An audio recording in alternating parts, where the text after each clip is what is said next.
It's the Mustang Insider Show.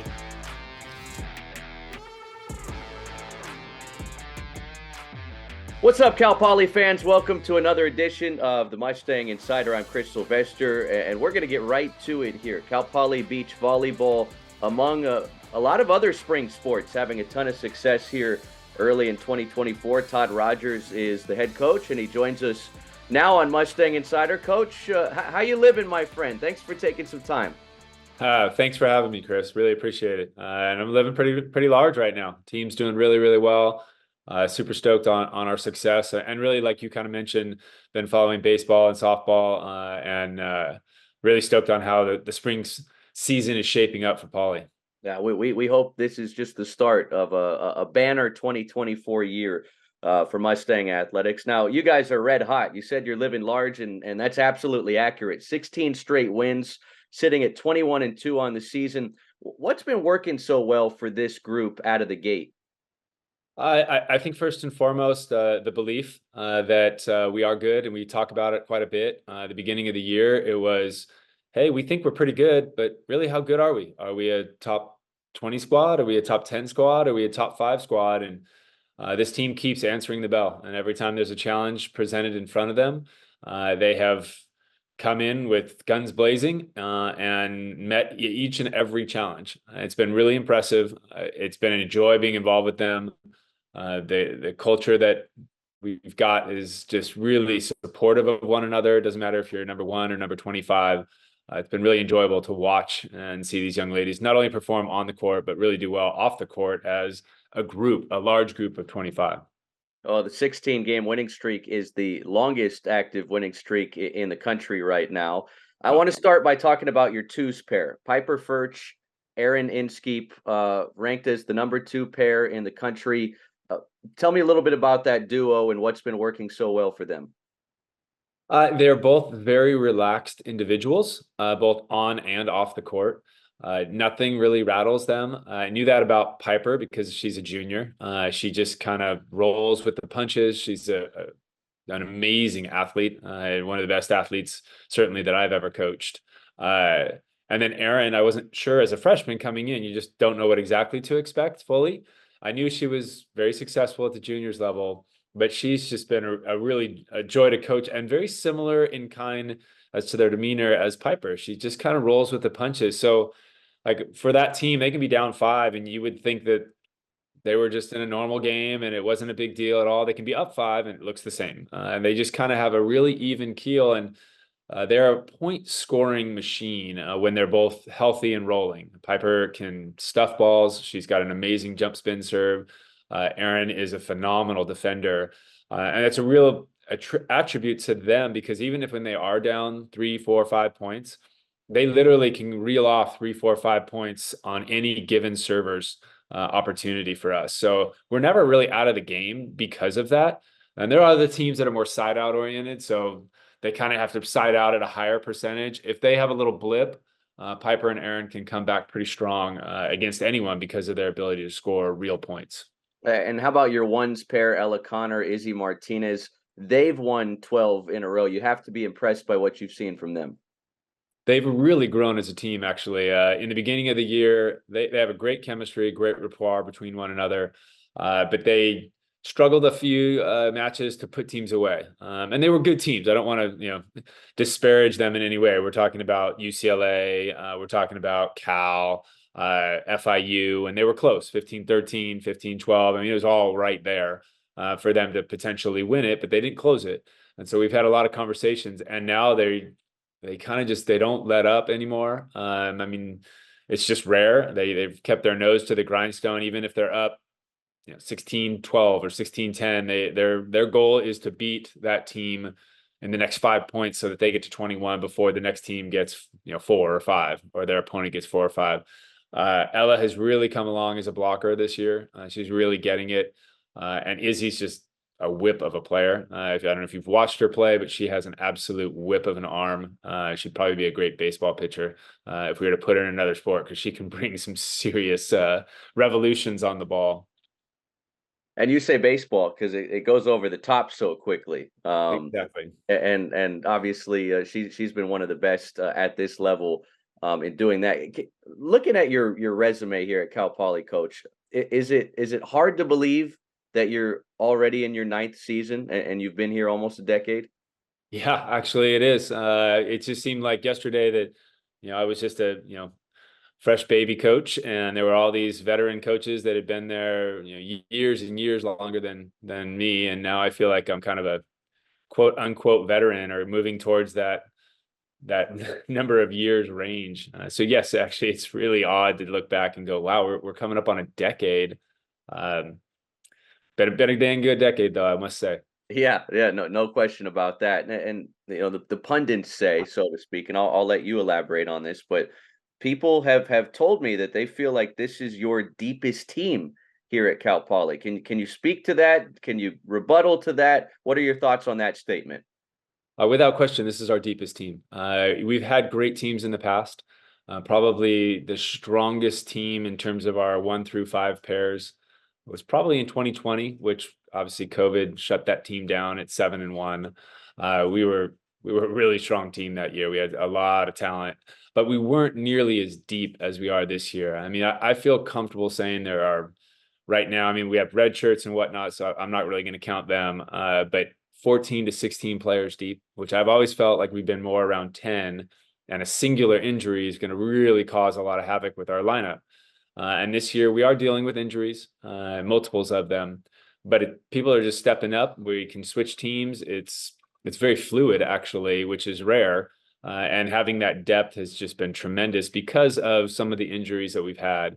Able to rest some people, keep them a little bit fresher, and hopefully in the long run that'll pay off for us.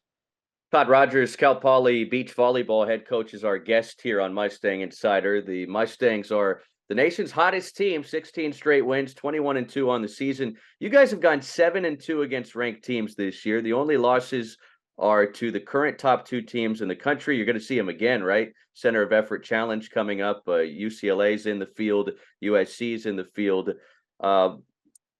Top 2 teams in the country, those are the only blemishes on your record. Does that give your team a belief moving forward that if you can maybe correct some of the things that led to the defeats the first time around against those teams, that maybe if you see them not only in the COE challenge coming up here on campus, but maybe even in Gulf Shores next month, that you guys can kind of get over the hump against the likes of USC, UCLA? Yeah, that definitely. I mean, when we originally played them, gosh, about almost a month ago now. I mean, we were 4 points away from beating UCLA, and like 8 points or 7 points or 6 points away from beating USC. So it was that close that we were right with them.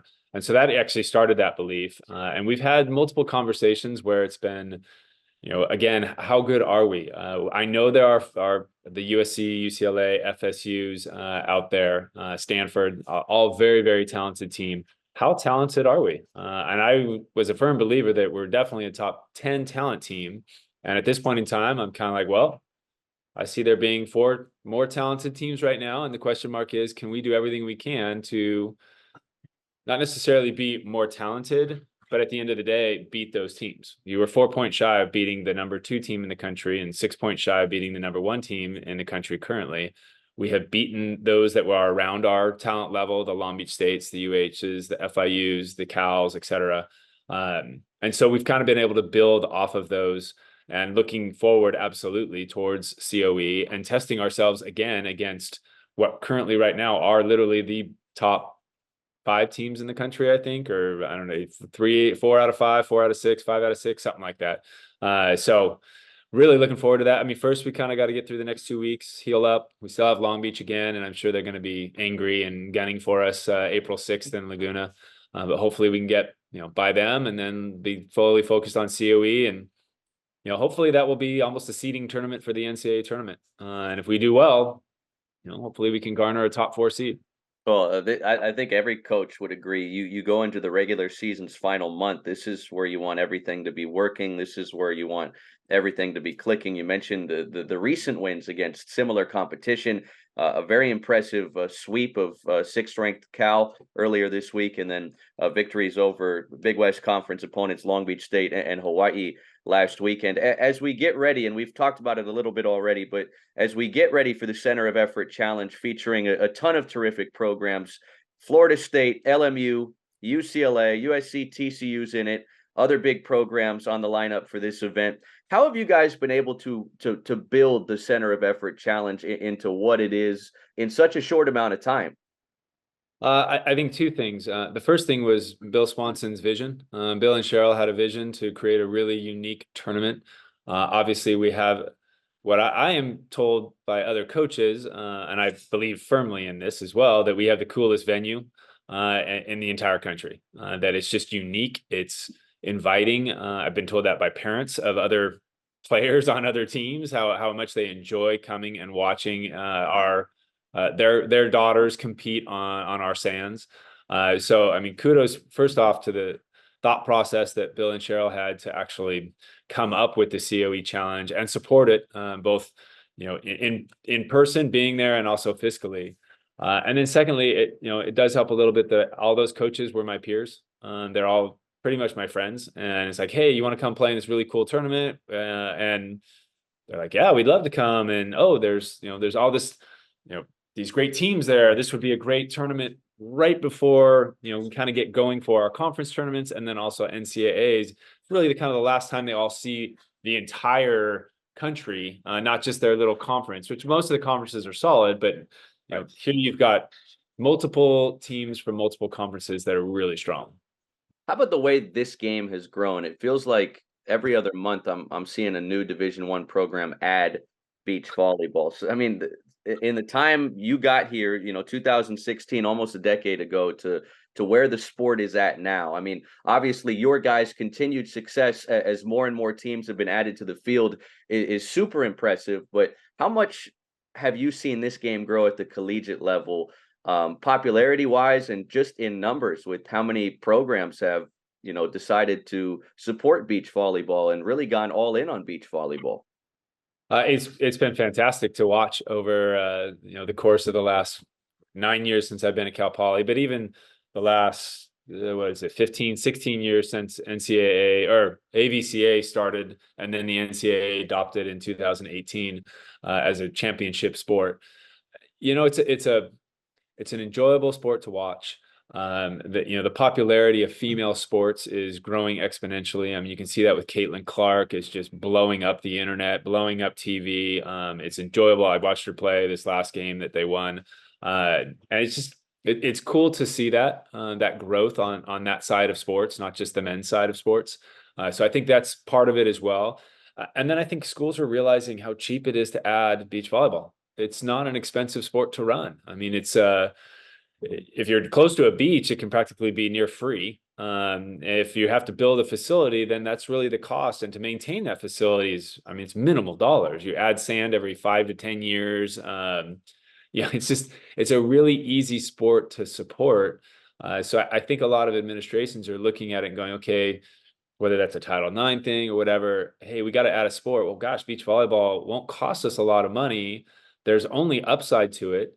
And it's new enough now that particularly, if I'm a mid-major school, I'm looking at this going, dude, we can be nationally competitive. Look at Cal Poly, look at LMU. There's these schools that aren't Power 5 conferences or going to be Power 4 that are like, they're in the mix. They're competing. They're top 10 squads. How quickly could we become that as well? So it's still got that, hasn't been overtaken by the power conferences. And hopefully it never will. I don't know. You throw enough money at things and eventually that does seem to happen. But hopefully it doesn't happen, and we'll just keep riding the wave and hopefully be at the top the entire time regardless. Hey, you mentioned Power 4, and that's a good point. I mean, we've been talking about Power 5s for such a long time now with the demise of the Pac-12. What's going to happen to some of these, top programs? When we talk about the top two programs in the country right now, USC, UCLA, is there a chance they join the Big West? Like where are they headed? So I'm not quite sure where everyone's headed, but I know they're going to create, well, it's already been created, the Mountain Pacific Sports Federation. It's that conference, the MPSF. And so I believe, and no one should be able to quote me on this one because I'm not 100% sure, not even close to it, but I think UCLA, USC, Stanford, Cal, maybe UW, and Oregon are all going to go in there, I think. And then I believe the Arizona schools, Arizona State, are going to join. I don't know if it's the Southland Conference or there's some other conferences kind of Midwest-ish. So I'm not sure how that's all going to play itself out on that front, but I think it's something like that. So there'll be another conference in the MPSF that's basically going to be all half of the Pac schools, and then a couple other ones are going elsewhere. So none of them, I believe, are going to join the Big West. No, not that I know of, at least. Interesting times, to say the least, in college athletics, not only with the conference realignment, but how much power should the players have, and how do we control the transfer portal? How do we control the pay for play, or the NIL, or whatever you want to call it? Beach volleyball brings a little purity to college athletics, or at least I'd like to think. 7 of the top 25 teams going to be right here in San Luis Obispo, Center of Effort Beach Volleyball Challenge, Friday and Saturday, April 12th and 13th at the Swanson Beach Volleyball Complex. Best part about it, it's free. So go out, support the Mustangs, and see a lot of the other top teams in the country. More information, visit gopoly.com. Coach, before we let you go, I got to ask, long before you were Coach Rogers, they called you the Professor. You took home gold back in 2018 in Beijing. This is an Olympic year. Are Olympic years more special for you? Paris is coming up. What excites you when we roll around to an Olympic year? It does hold a special spot in the heart, for sure. I mean, when we won in 2008, it was obviously one of the highest moments that I've ever had in my life, and certainly the highest moment I've ever had in sports. So yeah, every time it rolls around, it's enjoyable to watch, and it's really enjoyable too because there are a fair amount of people that I know that are there and that I have a personal connection to, especially in the beach volleyball, potentially volleyball world, and sometimes in other areas. So yeah, I'll be paying attention, watching, cheering for our squad. I've worked with one of the teams a tiny bit on the men's side that I'm 99. I think they're 99.9% going. Like they're almost pretty much locked in. So it's been enjoyable just getting to know them. They're younger guys that I did not play against, but they're total studs, great minds of the game, and great ambassadors for the sport as well, like good people. So it'll be fun to watch from afar and cheer. And one of these days, maybe I'll get out there and just be a fan at the Olympics themselves, probably leaning towards LA because that's an easy one. Yeah, that's a little closer than Paris. Exactly. Coach, appreciate your time. Best of luck here with the upcoming schedule. We look forward to watching you guys in person at the Swanson Beach Volleyball Complex, April 12th and 13th at the COE, Center of Effort Challenge. Should be a really fun weekend, and we get to show off the waves and the ocean that have been on Mott Athletic Center for the first time with this event. Yeah, that's amazing. It really has tied in. A lot of people that we hosted a couple weekends ago, and I got nothing but really great compliments. Wow, that is so cool. Look at that. It just really ties it all in together. And it's so much more, it's just a lot prettier than what it was before. So now it's just a really pretty, you can see a great shot of it from the parking garage. So yeah, it really fits in. And, again, thanks to the Swanson, and thanks to the guy and gal that did all that work. They were out there for about 3 weeks. I don't recall their names, but said hello to them and thanked them. They did an amazing job. It looks great, and it's going to make for an even better backdrop on what should be a fun weekend here coming up. Coach, appreciate your time, my friend. Thank you. Chris, thank you very much. Have a good one.